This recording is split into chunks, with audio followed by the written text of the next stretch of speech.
only a small percentage of people who watch my videos are actually subscribed.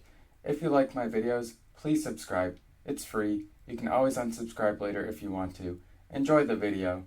Russia hits back at Western sanctions with export bans. So this is kind of an expansion on something they touched on in that last article that I just covered a few minutes ago. All right. Russia has hit back at Western sanctions for invading Ukraine by imposing export bans on a string of products until the end of 2022.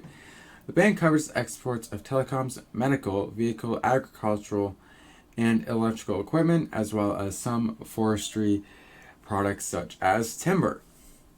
One of the most popular forestry products. Anyway, the economy ministry said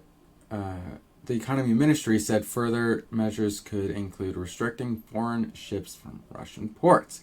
It said these measures are a logical response to those imposed on Russia. The ministry added that the bans on countries that have committed unfriendly actions were aimed at ensuring uninterrupted functioning of key sectors of the economy. The export ban includes more than 200 products. The measures will last until the end of the year. All right. Western governments have imposed a string sanction on Russia, notably on buying oil and gas, and against billionaire oligarchs seen as close to President Vladimir Putin.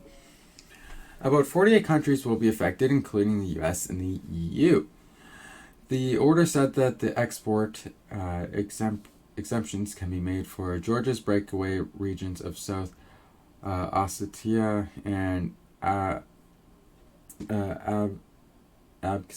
or whatever, however you pronounce that, and for members of the Russian-led Eurasian Economic Union.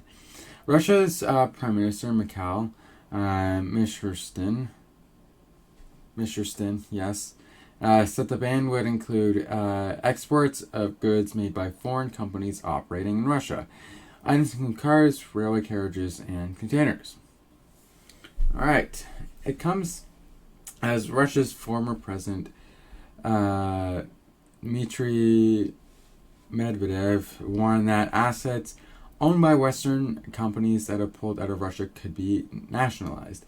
Firms have been leaving en masse or halting investment, including industrial and mining giants such as Caterpillar and Rio Tinto, Starbucks, Sony, Unilever, and Goldman Sachs. On Wednesday, Moscow approved legislation that took the first step towards nationalizing assets of foreign firms that leave the country. And in a statement on Thursday, Mr. Medvedev said the Russian government is already working on measures which include bankruptcy and nationalization of the property of foreign organizations.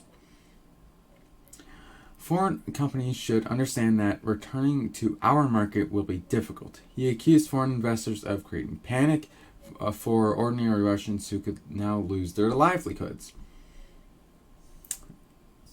Interesting point. Not sure if I agree with it or not. Probably, I don't know. Anyway, let's continue.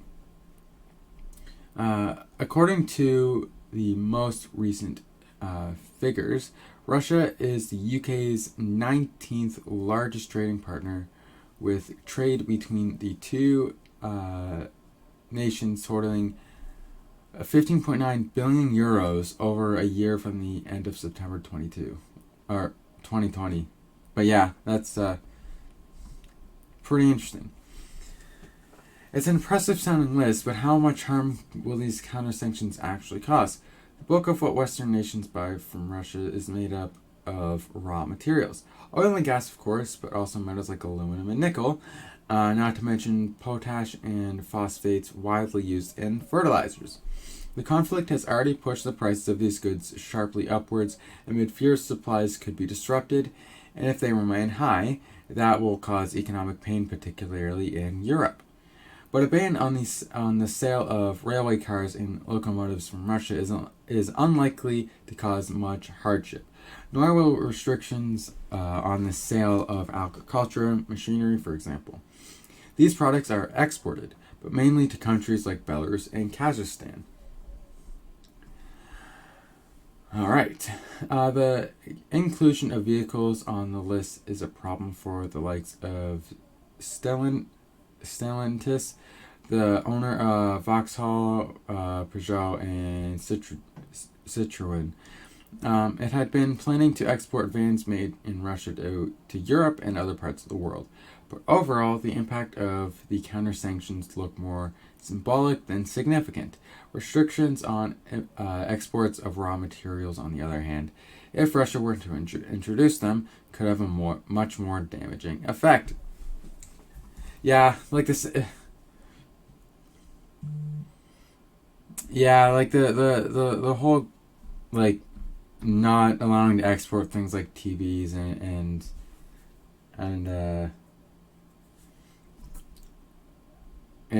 like all those other things like vehicles, like that shouldn't that definitely seems a lot more symbolic than actually damaging to anything.